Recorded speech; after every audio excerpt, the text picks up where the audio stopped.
What's up, guys? This is Acid Roots. I wanted to talk about Nine Inch Nails' debut album, Pretty Hate Machine. Now, with this album, I know this is probably going to cause some dissension, but, I wanted to still state my opinion anyways.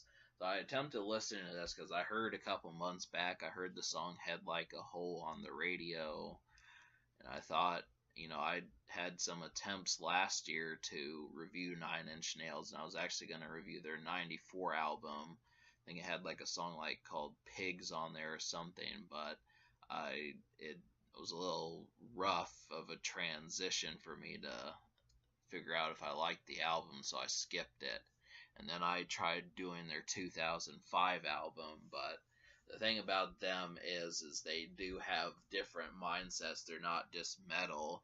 It seems like one of their main themes is industrial metal, but the thing about it more is they've done some dance music, which they show traces of on this album. So Trent Reznor and the rest of these guys, they've had several albums. They've been here since the 80s, and obviously that fact alone makes them palpable in today's climate, just because they've shown the skill to be able to do it. So really, the only song I've really known by them for more than a month is just Head Like a Hole.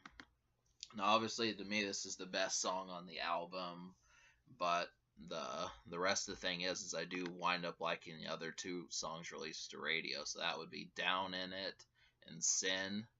Now, both of these, when you listen to them, depending upon how much you know rock and what you've gotten from them, they do sound like something you'd hear like in an 80s movie, something where there's like some sort of dance cut scene or something like that. Stereotypical 80s type thing, but they do it in a slick way. It's not cheesy.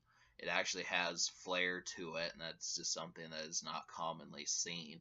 Now, because of that, it's difficult for me to score this, just because I know so many people are going to disagree with me if I were to say, well, this album only gets a 3 out of 10. It's like, well, oh, this was, a classic and it's never been done before. It's original. It's surefire. It's, the all the things. This was ahead of its time, but a lot of the album songs on this project do not stand up to rock albums that were released 6, 7, 8 years later.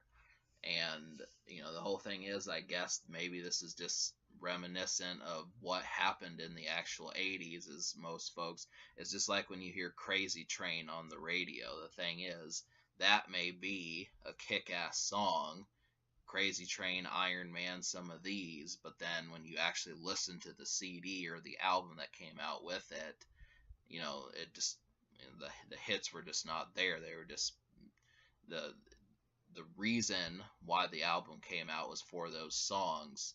And I guess there weren't MP3 players like that back then. But the problem with it is if you actually want to purchase the album, the main reason why you're probably going to listen to these is for the singles. And so when I realized that, it made it tricky to score, because if you only like 3 songs or 4 songs out of 11, it's like, well, how exactly is this going to work? So that was the tricky part for me, and I'm just trying to figure out what exactly I mean, because these guys, they helped executive produce Marilyn Manson's early days, and they drew the influence was there, and I think they might have helped out a couple other cats.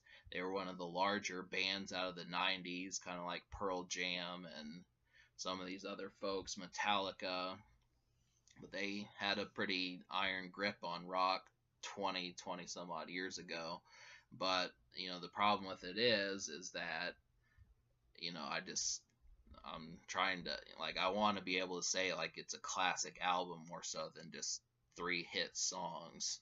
So I'm just gonna give the album like a 6, and then say, really the main reason I feel like the majority of people are gonna buy this is just because of the hit songs on the project.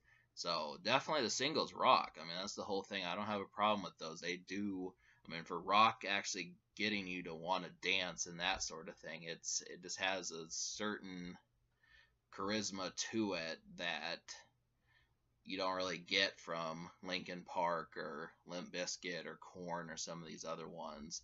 But I do, I appreciate the experience and the mentality that they had. So, beyond that, I wanted to review a Nine Inch Nails. They dropped an EP back in December, and there's another one coming out this Friday. And I might just review that depending upon how it goes, but I want to get more Nine Inch Nails going because I think that that's a valid card and trick to have up your sleeve, is to know some of the work by these guys. Because I've basically exhausted Marilyn Manson, and I've basically exhausted several bands to about the year 1995 or so. So I think this stretching my experience back maybe a good 8 or 10 years would benefit. So the Social Score I will give probably a 6 also, because it did have 3 singles that worked, and this is a pretty jive like album, so understand that. But alright, subscribe for more fun. Nine Inch Nails, Pretty Hate Machine.